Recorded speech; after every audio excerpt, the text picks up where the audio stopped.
Today, I will share with you the massage method for 3 lymphatic lines in the neck area. Step 1. Start by spreading oil to soothe and relax.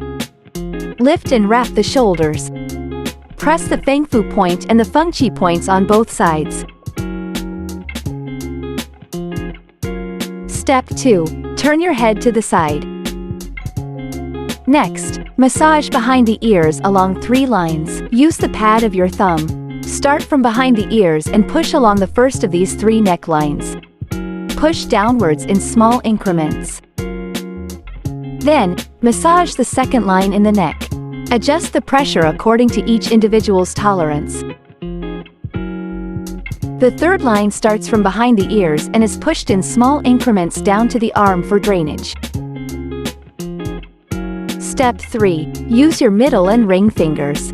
Start from the earlobes and make circular motions. Knead and relax. If the side of the neck is particularly blocked and direct pushing is painful, you can use this method of pushing.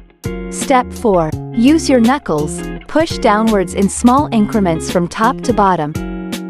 Apply force when pushing down and release when lifting up.